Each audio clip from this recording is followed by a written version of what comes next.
শাপলা চত্বরে হেফাজতে ইসলামের সমাবেশে হত্যাযজ্ঞের ঘটনায় শেখ হাসিনা সহ ৪১ জনের বিরুদ্ধে মানবতা বিরোধী অপরাধ মামলায় প্রসিকিউশনের অভিযোগ আমলে নিয়েছেন আন্তর্জাতিক অপরাধ ট্রাইব্যুনাল।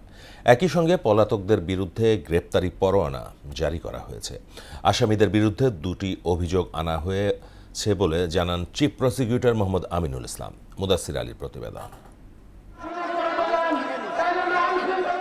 ২০১৩ সালে বেশ কয়েকটি দাবি নিয়ে ৫ ও ৬ মে ঢাকার মতিঝিলে সমাবেশের আয়োজন করে হেফাজতে ইসলাম। ওই সমাবেশ দমন করতে তৎকালীন আওয়ামী সরকারের নির্দেশে সাঁড়াশি অভিযান চালায় পুলিশ সহ আইন শৃঙ্খলা বাহিনী। পরে এ ঘটনায় ৫৮ জন নিহত হওয়ার তথ্য পাওয়া গেছে বলে জানান আন্তর্জাতিক অপরাধ ট্রাইব্যুনালের চিফ প্রসিকিউটর মোহাম্মদ আমিনুল ইসলাম।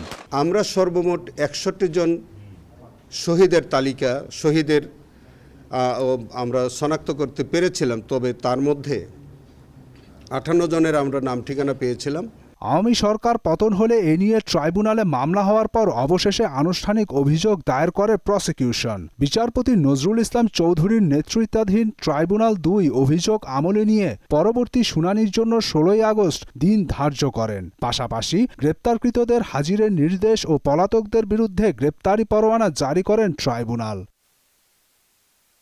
এদিন ট্রাইব্যুনালে আসেন হেফাজতে ইসলামের সংগঠনের প্রতিনিধিরা।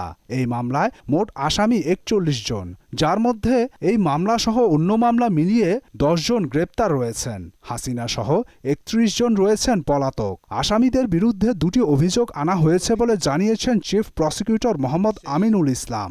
দুইটি ঘটনার উপর আমরা চার্জ দিয়েছি। একটি হচ্ছে যে শাপলা চত্বরে ৫ তারিখে মধ্যরাতে যে নারকীয় ঘটনা ঘটল, সেখানে ৩২ জন শহীদ হয়েছে, এবং পরের দিন যেটা নারায়ণগঞ্জের সিদ্ধিরগঞ্জে, সেখানে আরও ২০ জন মানুষকে একত্রে শহীদ করা হলো, সেটাও একটা জেনোসাইড ছিল।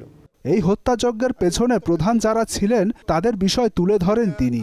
তৎকালীন সাবেক প্রধানমন্ত্রী, তিনি কিন্তু এই ঘটনার মূল নায়ক হিসেবে কাজ করেছেন। ডক্টর মহিউদ্দিন খান আলমগীর, তৎকালীন স্বরাষ্ট্রমন্ত্রী, যার নেতৃত্বে তার বাহিনী দ্বারা এই হত্যাকাণ্ড সংঘটিত হয়েছে।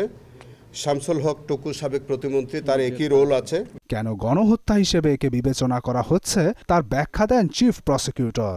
তাদেরকে ডেস্ট্রয় করে দেওয়ার জন্যে, নির্মূল করে দেওয়ার জন্যে তৎকালীন সরকার অত্যন্ত পরিকল্পিতভাবে তাদের উপরে সেই দিন এই নারকীয় আক্রমণ এবং হত্যাযজ্ঞ সংগঠিত করে।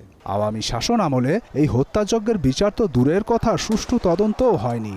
সে সময়ে যেসব গণমাধ্যমের ব্যক্তিত্বরা গণহত্যার সহায়কের ভূমিকা রেখেছেন তাদেরকেও আসামি করা হয়েছে বলে জানান আমিনুল ইসলাম। তাদেরকেও বিচারের সম্মুখীন করা হয়েছে। মুদাসসির আলী, মোহনা সংবাদ, ঢাকা।